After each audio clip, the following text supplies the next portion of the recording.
যে ব্যক্তি মুহাম্মদুর রাসূলুল্লাহ সাল্লাল্লাহু আলাইহি ওয়াসাল্লাম এই বিশ্বাস পোষণ করছে যে মুহাম্মদ সাল্লাল্লাহু আলাইহি ওয়াসাল্লাম আল্লাহর বান্দা ও রাসূল, এই বিশ্বাস যে পোষণ করছে, যে সাক্ষ্য দিচ্ছে যে ওয়া আশহাদু আন্না মুহাম্মাদার রাসূলুল্লাহ, এই সাক্ষ্য যে ব্যক্তি দিচ্ছে তাকে ইসলামী শরিয়া, ইসলামী শাসন এটা মেনে নেওয়া ছাড়া বা এটার জন্য কাজ করা ছাড়া তার দ্বিতীয় কোনো উপায় নেই। তার দ্বিতীয় কোনো উপায় নাই। সূরা নিসার 65 নম্বর আয়াতে আল্লাহ তাআলা নিজের জাতের কসম করে বলেছেন যে ফালা ওয়া রাব্বিকা লা ইউমিনুন, না না, আপনার রবের কসম, ওরা মুমিন হতে পারে না হাত্তা ইউহাক্কিমুকা ফীমা শাজারা বাইনাহুম, যতক্ষণ না তাদের পারস্পরিক বিবাদমান বিষয়ে তারা আপনার ফয়সালা মেনে নিচ্ছে, আপনাকে আপনার কাছে বিচারের জন্য আসতেছে। আল্লাহ রসুলের কাছে যাওয়ার অর্থ কি বলেন তো? আল্লাহ রসুল, এখন আমরা আল্লাহ রসুলের কাছে যাব মানে কি? কোরআনের কাছে যেতে হবে, সুন্নাহর কাছে যেতে হবে। কোরআন সুন্নাহর কাছে আপনি আসলেন, যেহেতু আল্লাহ বলেছে এছাড়া কেউ মুমিন হতে পারবে না, আপনি আসলেন। কিন্তু আল্লাহ রসুল যে ফয়সালা দিলেন, আল্লাহ যে ফয়সালা দিলেন, অর্থাৎ কোরআনের ফয়সালা এবং সুন্নাহর ফয়সালা, এই ফয়সালা আপনার মনোভূত হলো না। আপনি মেনে নিয়েছেন কিন্তু মনের থেকে মানতে পারেন না। আসতে বলা হয়েছে, আসছেন, কিন্তু আপনি সেটা মেনে নিতে পারেন নাই। আপনি সেটা কি করতে পারেন নাই? মেনে নিতে পারেন নাই। ঠিক আছে? আল্লাহ বলতেছেন এতেও কেউ মুমিন হতে পারবে না। শুধু আসলে হবে না, ফয়সালার জন্য আসলে হবে না। যে ফয়সালা দেওয়া হবে সুম্মা লা ইয়াজিদু ফি আনফুসিহিম হারাজাম মিম্মা কাদাইতা, এরপরে আপনি যে ফয়সালা দিবেন, অর্থাৎ কোরআন এবং সুন্নাহতে সিদ্ধান্ত দিবে, এই সিদ্ধান্তের ব্যাপারে তাদের হৃদয়ে কোনো সংশয় থাকতে পারবে না, এর উপর কোনো আপত্তি থাকতে পারবে না, কোনো হীনমন্যতা থাকতে পারবে না, বরং ওয়ায়ুসাল্লিমু তাসলিমা, পরিপূর্ণরূপে আত্মসমর্পণ করতে হবে, মনের থেকেই মেনে নিতে হবে। এটাই সিদ্ধান্ত, এটাই চূড়ান্ত এবং এটাই ইনসাফ। এটাই কি? ইনসাফ। এটা মেনে নিতে হবে। একবার একজন মুনাফিক, বাহ্যিকভাবে তো সে মুমিন, রসুলের পিছনে নামাজ পড়ে, ওর সাথে একজন ইহুদির সাথে ঝগড়া হয়েছে। এই আয়াতের শান নজুল দেখলে পাবেন, সূরা নিসার আয়াত নাম্বার 65, যে কোনো তাফসীরের কিতাব থেকে। তো আসার পরে ওমর রাদিয়াল্লাহু আনহু, তো ওই সময় তো কেউই জানেন না কে মুমিন আর কে মুনাফিক, মাসলাটা বুঝতে হবে। আমরা এখন বলছি সে মুনাফিক, কিন্তু ওই সময় কি কেউ জানেন যে সে মুনাফিক কিনা? সে বাহ্যিকভাবে সবার সাথে নামাজ পড়ে। ব্যাস, আল্লাহ রসুলের কাছে সিদ্ধান্ত নিয়ে আসছে, তো সে আসবে না। সে চাচ্ছে ইহুদি তৎকালীন যে নেতা ছিল, সে কাব ইবনে আশরাফের কাছে যাবে। কার কাছে যাবে? কাব ইবনে, ইহুদি লিডারের কাছে যাবে এই ফয়সালার জন্য। ইহুদি চাচ্ছে সে রসুলের কাছে আসবে, আর সে চাচ্ছে অন্য জায়গায় যাবে, তাগুতের কাছে বিচার নিয়ে যাবে, যার কাছে আল্লাহর ফয়সালা নাই। তো বেশ, যাওয়ার পরে এক পর্যায়ে যে রাজি হয়েছে ইহুদিদের সাথে কথা, ইহুদির সাথে মোটামুটি দুজন করে সিদ্ধান্ত করে, ঠিক আছে রসুলের কাছে আসবে তারা বিচার নিয়ে। এখন বিচার নিয়ে আসার পরে এবার বিচার গেছে ইহুদির পক্ষে। আল্লাহ রসুল কার পক্ষে রায় দিয়েছেন? এই যে মুনাফিক, আল্লাহ রসুল কি জানেন ওই সময়? বাহ্যিকভাবে সে কি, কিন্তু ইনসাফ কার পক্ষে গেছে? ইহুদির পক্ষে গেছে, অমুসলিমের পক্ষে গেছে। ব্যাস, সে সিদ্ধান্ত মানতে পারে নাই। ওই যে মুনাফিক, ও সিদ্ধান্ত মানতে পারে নাই। সে এইটার ফয়সালার জন্য আবার ওমরের কাছে গেছে। ওমর রাদিয়াল্লাহু আনহুকে ডাক দিছে। ওমর আসছে, আসার পর বলছে কী ব্যাপার, কী হয়েছে? কয় আমাদের মাঝে এরকম সমস্যা হয়েছে, তো এই ব্যাপার, এখন আমরা তো গেছিলাম রসুলের কাছে, এখন তার এই ফয়সালা দিয়েছেন, তো সেটা তো আমরা আসলে মানতে পারছি না। বলছে কে মানতে পারছে না? বলছেন আচ্ছা ঠিক আছে, দাঁড়াও আমি আসতেছি। ওমর রাদিয়াল্লাহু আনহু ঘরে গেলেন, তরবারিটা নিলেন চাদরের ভিতর করে, এসে এক কোপেই আলাদা করে দিলেন। এক কোপেই কি করলেন? এক কোপেই আলাদা করে দিলেন। আচ্ছা বলেন তো, ওমর রাদিয়াল্লাহু আনহুর কাছে কি এই যে মুনাফিক, এই কোনো এরকম কোনো ঘটনা ছিল ওনার কাছে জানা ছিল? তাহলে তাকে হত্যা করলেন কেন? সে রসুলের শরিয়াকে বাদ দেওয়ার কারণে ইসলাম থেকে বেরোয় গেছে, মুরতাদ হয়ে গেছে। শুধু এই রসুলের সিদ্ধান্তটা সে মানতে পারে নাই বাহ্যিকভাবে, ব্যাস। ওমর রাদিয়াল্লাহু আনহু কি করলেন? তাকে আলাদা করে দিলেন। আল্লাহ তাআলাও ওমরের পক্ষে ফয়সালা করলেন, ফালা ওয়া রাব্বিকা লা ইউমিনুন, জেনে রাখো না না লা ইউমিনুন, তোমরা মুমিন হতে পারবে না হাত্তা ইউহাক্কিমুকা ফীমা শাজারা বাইনাহুম, শরীয়তের সিদ্ধান্ত যতক্ষণ পর্যন্ত না মানবে। সুম্মা লা ইয়াজিদু ফি আনফুসিহিম, আল্লাহ এবং তার রাসূল যে ফয়সালা দিবেন সেই ফয়সালার ব্যাপারে তোমাদের অন্তরে কোনো ধরনের কোনো কথা থাকতে পারবে না। ওয়া ইউসাল্লিমু তাসলিমা, পরিপূর্ণরূপে আত্মসমর্পণ করতে হবে এর কাছে, এছাড়া কেউ মুমিন হতে পারবে না। আল্লাহ নিজের জাতের কসম করে বলে দিয়েছেন। তার মানে আল্লাহর রসুলের রিসালাতকে মেনে নেওয়া, রসুলকে রসুল হিসেবে মেনে নেওয়ার অর্থই হচ্ছে তার আনিত শরীয়তকে আপনার মেনে নিতে হবে। যদি আপনি তার আনিত শরীয়তকে না মানতে পারেন, আপনি যদি বলেন যে শরীয়তের কথাটা তো আমাদের দলের ভিতরই নাই, দলের মূলনীতির ভিতরই নাই, এমনভাবে যদি আপনি বক্তব্য দেন, তো আপনি আর যাই হন, ইহুদি হতে পারেন, আপনি খ্রিস্টান হতে পারেন, আপনি নাস্তিক হতে পারেন, আপনি আর যাই হন, আপনি মুসলিম থাকতে পারেন না। আপনি অন্য কিছু হতে পারেন, অন্য কিছু হতে পারেন, কিন্তু আপনি ইসলামের পরিচয় বহন করতে পারেন না। এমনকি কোন মুসলিম তাকে নেতা মনে করতে পারে না, কোন মুসলিম তাকে নেতা মনে করতে পারে না। যে ব্যক্তি বলবে যে যারা ধর্ম নিয়ে ব্যবসা করে ওরা নারীদেরকে ঘরের কোণে আবদ্ধ করে রাখতে চাচ্ছে, এই বক্তব্য যে ব্যক্তির হবে তাকে সুস্পষ্টভাবে মনে রাখতে হবে যে তার এই কথার কারণে সে কি বলতে চায় যে আল্লাহ তাআলা ধর্ম ব্যবসায়ী। কারণ আল্লাহ নারীদের ব্যাপারে বিধান দিয়েছেন ওয়াকরনা ফি বুয়ুতিকুন্না। আমাদের সমাজ নারীদের হিজাব মানে বোঝে যে নারী নিজেকে পর্দার ভিতর আবৃত করে, পর্দার ভিতর ঢেকে নিয়ে এরপরে যে কোনো কাজে বাহিরে বের হতে পারবে।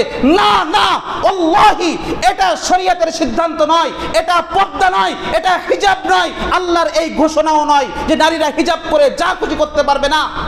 নারীদের ব্যাপারে আল্লাহর প্রথম সিদ্ধান্ত, নারীবাদীদের খারাপ লাগুক, নারী কুত্তাদের খারাপ লাগুক, যাদের যা লাগুক না কেন, আমাদের এটা দেখার বিষয় না। নারীদের ব্যাপারে আল্লাহর প্রথম কথা হচ্ছে ওয়াকরনা ফি বুয়ুতিকুন্না, ওয়াকরনা ফি বুয়ুতিকুন্না। নারী ঘরের ভিতর থাকবে, নারী ঘরের ভিতর থাকবে, নারীর ঘরের কোণে আবদ্ধ থাকবে। কোন ব্যক্তি যদি না মানে সে একটা শয়তান, কেউ যদি এই সিদ্ধান্ত না মানে সে একটা ইবলিস, সে ইবলিসের অনুসারী হবে, এই ছাড়া আর কিচ্ছু নয়। আর যদি এর কারণে আমাদেরকে ধর্ম ব্যবসায়ী বলা হয়, আমরা ধর্ম ব্যবসায়ী যেমন আল্লাহ ধর্ম ব্যবসায়ী, আমরা ধর্ম ব্যবসায়ী যেমন আল্লাহর রাসূল ধর্ম ব্যবসায়ী, এমন ধর্ম ব্যবসায়ী হতে আমাদের কোনো আপত্তি নাই। ওয়া ইন কুতিলনা আও হুররিকনা, চাই আমাদেরকে জ্বালিয়ে দেওয়া হোক, চাই আমাদেরকে হত্যা করা হোক। আপনি মুসলিম হলে আপনাকে নিঃশর্ত আনুগত্য করতে হবে। নিঃশর্ত আনুগত্য না করতে পারলে আপনি মুসলিম না, আপনি মুসলিম পরিচয়ের বাইরে চলে যান। এদেশে তো কত অমুসলিমরা রয়েছে, তারা শান্তিতে রয়েছে, নিরাপদে রয়েছে, থাকবেন, সমস্যা কি? কোনো সমস্যা নাই। কিন্তু আপনি ইসলামের পরিচয় বহন করবেন আর আল্লাহর বিধানকে আপনি ধর্ম ব্যবসা বলবেন, আপনি একটা শয়তান, আপনি একটা বজ্জাত, আপনি নিজেই ধর্ম ব্যবসায়ী। কারণ আপনি আবার মাঝে মধ্যে ঘোষণা দেন মদিনা সনদের কথা, আপনি আবার মদিনা রাষ্ট্রের কথা বলেন, আপনি আপনার বিভিন্ন সময় এগুলো আপনি ঘোষণা করেন। সুতরাং আপনি নিজে একটা ধর্ম ব্যবসায়ী। হ্যাঁ, আমরাও ধর্ম ব্যবসায়ী, যেমন আল্লাহ ধর্ম ব্যবসা করতেছেন। তো নারীদেরকে ঘরের কোণে ওয়াকরনা ফি বুয়ুতিকুন্না, এটা আল্লাহর বিধান। এই আয়াত যখন অবতীর্ণ হলো তখন আল্লাহ রাসূল সাল্লাল্লাহু আলাইহি ওয়াসাল্লামের স্ত্রীরাও দিনের বেলায় কাদায়ে হাজাতের জন্য নিজের পোশাক পায়খানার জন্য বেরোতে পারতেছেন না, কারণ ওই সময় ঘরের ভিতরে এই ব্যবস্থা ছিল না। এখন যেমন ঘরের ভিতরে ব্যবস্থা, ওই সময় ছিল না ঘরের ভিতরে। কিন্তু ওয়াকরনা ফি বুয়ুতিকুন্না এই আয়াত অবতীর্ণ হওয়ার পরে রাসূলের স্ত্রীরা পর্যন্ত ঘর থেকে বেরোতে পারেন না। আল্লাহ রাসূলও কিছু বলতে পারতেছেন না, কাদায়ে হাজাতের জন্য, নিজের প্রাকৃতিক প্রয়োজন পূরণের জন্য তারা বের হতে পারতেছেন না। রাতের বেলায় লোকচক্ষুর আড়ালে বের হয়েছেন কাদায়ে হাজাতের জন্য। ওমর রাদিয়াল্লাহু আনহু রাসূলের এক স্ত্রীকে দেখে চিনে ফেলছেন, সম্ভবত সাউদা রাদিয়াল্লাহু আনহা, ভুল হতে পারে। রাসূলের একজন স্ত্রীকে দেখে ফেলছেন, বলছেন সাউদা, আমি তোমাকে চিনে ফেলছি, তুমি আমার থেকে লুকাতে পারো নাই। উনি কান্না করতে করতে চলে গেছেন আল্লাহ রাসূলকে, ইয়া রাসূলুল্লাহ, আমি বাইরে বেরিয়েছিলাম, ওমর আমাকে এই কথা বলছে। আল্লাহ রাসূল কিছু বলতে পারতেছেন না, কারণ আল্লাহ বলছেন ওয়াকরনা ফি বুয়ুতিকুন্না। আল্লাহ বলছেন ওয়াকরনা ফি বুয়ুতিকুন্না, রাসূলের কাছে কোনো সমাধান নাই। আল্লাহ বলছেন তোমাদেরকে ঘরে থাকতে, ঘর থেকে কেন বেরিয়েছো? এরপরে আল্লাহ তাআলা আয়াত অবতীর্ণ করলেন, সূরা আহজাবের আয়াত, ইয়া আইয়ুহান নাবিয়্যু কুল লিআজওয়াজিকা ওয়া বানাতিকা ওয়া নিসাইল মুমিনিন ইয়ুদনিনা আলাইহিন্না মিন জালাবিবিহিন্না। হে রাসূল, আপনি মুমিন নারীদেরকে, আপনার স্ত্রীদেরকে, আপনার কন্যাদেরকে বলে দেন এবং মুমিন নারীদেরকে বলে দেন, তারা যখন শরিয়া সম্মত প্রয়োজনে ঘর থেকে বের হবে তখন তারা যেন নিজের উপর একটা জিলবাব ছেড়ে দেয়, নিজেকে যেন জিলবাব দ্বারা আবৃত করে নেয়। এই আয়াতের ব্যাখ্যায় আব্দুল্লাহ ইবনে আব্বাস রাদিয়াল্লাহু আনহু রাইসুল মুফাসসিরিন, আব্দুল্লাহ ইবনে আব্বাস রাদিয়াল্লাহু আনহু বলতেছেন, আমার আল্লাহু নিসাআল মুমিনিন, আল্লাহ তাআলা মুমিন নারীদেরকে আদেশ দিয়েছেন, ইযা খারাজনা মিন বুয়ুতিহিন্না লিহাজাতিহিন্না, যখন তারা তাদের প্রয়োজনে, অর্থাৎ এমন প্রয়োজন যেটা শরীয়ত স্বীকৃত প্রয়োজন, শরীয়ত যেটাকে প্রয়োজন বলেছে এমন প্রয়োজনে যখন তারা ঘর থেকে বের হবে, ইদনিনা আলাইহিন্না মিন জালাবিবিহিন্না মিন ফাওকি রুউসিহিন্না, তারা যেন তাদের মাথার উপর থেকে একটা জিলবাব, একটা চাদর ছেড়ে দেয়, মাথার উপর থেকে। কি বলেছে? ইদনিনা আলাইহিন্না মিন জালাবিবিহিন্না মিন ফাওকি রুউসিহিন্না, তারা যেন তাদের মাথার উপর থেকে একটা চাদর ছেড়ে দেয়, দিয়ে গোটা দেহটাকে আবৃত করে নেয়। ওয়ায়ুবদিনা আইনান ওয়াহিদান, একটা চোখ শুধু দেখার জন্য খোলা রাখবে। কে বলতেছেন? রাইসুল মুফাসসিরিন, গোটা বিশ্বের তাফসীরকারকদের সর্দার বলা হয় যাকে, যার ব্যাপারে আল্লাহ রাসূল দোয়া করেছেন, আল্লাহুম্মা আল্লিমহুল কিতাব, হে আল্লাহ আপনি তাকে কিতাবের জ্ঞান দান করেন। সেই আব্দুল্লাহ ইবনে আব্বাস রাদিয়াল্লাহু আনহু সূরা আহজাবের এই আয়াতের তাফসীরে বলতেছেন এটা। তাহলে সাহাবায়ে ইকরাম কি বুঝলেন? সাহাবায়ে ইকরাম এই আয়াত থেকে কি বুঝলেন? নারীরা ঘর থেকে এখন প্রয়োজনে বের হতে পারবে, কিন্তু নিজেকে পরিপূর্ণভাবে আবৃত করে ঢেকে। এখন আমরা বুক ফুটে কথা বলতে পারি না যখন আমাদের কাছে বলা হয় যে আপনারা ক্ষমতায় গেলে নারীদেরকে ঘরের কোণে আবদ্ধ রাখবেন, নারীদের জন্য হিজাবকে বাধ্যতামূলক করবেন। আমরা এটা বলতে পারি না যে অবশ্যই মুসলিম নারীরা শরিয়া মেনে চলবে, শরিয়ার ব্যাপারে মুসলিম নারীর আপত্তি থাকলে সে মুসলিম থাকতে পারে না। এই কথাগুলো কেন আমরা স্পষ্টভাবে বলতে পারি না? কেন আমরা এই কথাগুলো স্পষ্টভাবে বলতে পারছি না? কেন আমরা এই জায়গাগুলোতে হোঁচট খাচ্ছি?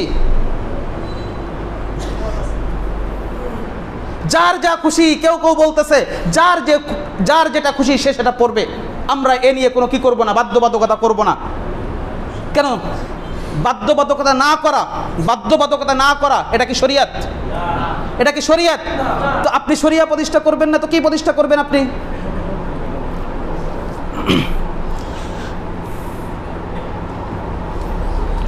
আমার কথা কি বুঝতে পেরেছেন? খারাপ লাগে। আল্লাহর কথা এটা মুমিনদের ভালো লাগে, যদি ভালো লাগে তাহলে মুমিন, যদি খারাপ লাগে তাহলে মুমিন না। আমার কথা খুব ক্লিয়ার, কথা খুবই ক্লিয়ার। আমার কথা সাধারণত দ্ব্যর্থবোধক আমি রাখি না, এসপার ওসপার। আপনি মুমিন, আপনার সাথে আমার সম্পর্ক আছে, আপনি নিঃশর্ত আনুগত্য করেন, আপনার প্রয়োজনে আমি ঝাঁপিয়ে পড়ব, সমস্যা নেই। তো আপনাকে সেটা হতে হবে, আপনাকে মুসলিম হতে হবে। তো আল্লাহ রসুল সাল্লাল্লাহু আলাইহি ওয়াসাল্লামের শরিয়ার মানে রসুলের রিসালাতকে আপনি মেনে নিয়েছেন, রসুলকে রসুল হিসেবে বলছেন, আপনি বলছেন মুহাম্মাদুর রাসূলুল্লাহ, এ কথা বলছেন, এ কথার অর্থ কি? মানে এ কথা বলছেন মুহাম্মাদুর রাসূলুল্লাহ, আর আপনি জীবন পরিচালনার বিধান হিসেবে যা ইচ্ছা তাই গ্রহণ করবেন? যারা দ্বীনের কথা বলে, যারা শরিয়াতের কথা বলে, আপনি তাদেরকে ধর্ম ব্যবসায়ী বলবেন? তো আপনি কি করেন? আলেমদের মজলিসে টুপি একটা মাথায় দিয়ে যে আলেমদের মজলিসে দিয়ে বসেন, নির্বাচন আসলে ঘন ঘন দেখি আপনি এই সমস্ত কাজ করেন, তো আপনি কি করেন? আলেমরা ধর্ম ব্যবসায়ী, ঠিক আছে, আল্লাহ ধর্ম ব্যবসায়ী আপনার কাছে, কারণ আল্লাহ নারীদেরকে ঘরের কোণে থাকতে বলার কারণে আল্লাহ যদি ধর্ম ব্যবসায়ী হন, তো আলেমদের এই জাতীয় ধর্ম ব্যবসায়ী হতে কোনো সমস্যা নেই। তো আপনি কি ব্যবসা করেন? কিন্তু সমস্যা হলো আলেমরা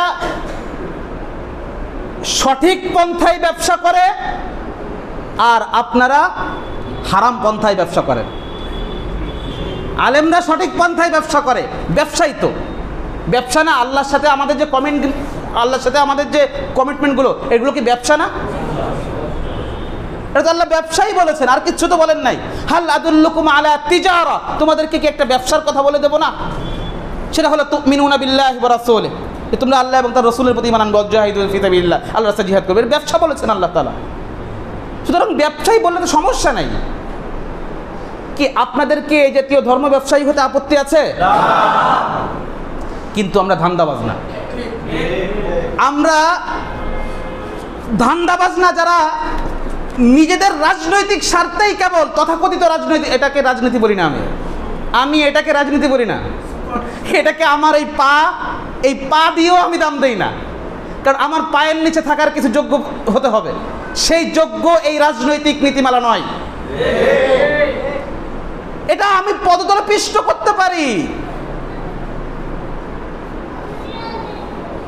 আপনার রাজনৈতিক মূলনীতি যদি পরিপূর্ণ শরিয়া না হয় সেটা আমার পদতলে, সেটা আমার পদতলে। আল্লাহ বলেছেন অন্য আয়াতে, ওয়ামা আতাকুমুর রাসূল ফাখুযুহু ওয়ামা নাহাকুম আনহু ফান্তাহু। হে আমার ঈমানদার সম্প্রদায়, মা আতাকুমুর রাসূল, রাসূল যা কিছু নিয়ে এসেছেন, ফাখুযুহু, সেটাকে তোমরা মজবুতভাবে আঁকড়ে ধরো, ওয়ামা নাহাকুম আনহু ফান্তাহু, আর যা কিছু থেকে তোমাদেরকে নিষেধ করা হয়েছে তা থেকে তোমরা বিরত থাকো। এখন রাসূল কি নিয়ে আসছেন? রাসূল নিয়ে আসছেন আল্লাহর পক্ষ থেকে শরিয়াত। কি নিয়ে আসছেন? এই শরিয়াকে আল্লাহ তাআলা আঁকড়ে ধরতে বলতেছেন। আল্লাহ বলেছেন ফাখুযুহু, সেটাকে আঁকড়ে ধরো, মজবুতভাবে আঁকড়ে ধরো। শরিয়াকে আল্লাহ তাআলা মজবুতভাবে আঁকড়ে ধরতে বলেছেন। ওয়ামা নাহাকুম আনহু ফান্তাহু, আর রাসূল যা কিছু থেকে নিষেধ করেছেন তা থেকে তোমরা বিরত থাকো, তা থেকে তোমরা কি করো? বিরত থাকো। যাই হোক, মোটামুটি আমরা এটা বোঝানোর চেষ্টা করলাম। আরও অনেক আয়াত রয়েছে এখানে, আরও অনেক লম্বা চওড়া আলোচনা। আমি এ পর্যন্ত শেষ করছি আমাদের আলোচনাটা। তাহলে আমরা এটা বোঝানোর চেষ্টা করেছি যে কালেমার দুইটা অংশ, লা ইলাহা ইল্লাল্লাহ মুহাম্মাদুর রাসূলুল্লাহ, অথবা আশহাদু আল্লা ইলাহা ইল্লাল্লাহ ওয়া আশহাদু আন্না মুহাম্মাদান আবদুহু ওয়া রাসূলুহু। এই দুই কালেমায় বিশ্বাস করার অর্থই হচ্ছে আল্লাহর রসুলের শরিয়াতকে মেনে নিতে হবে।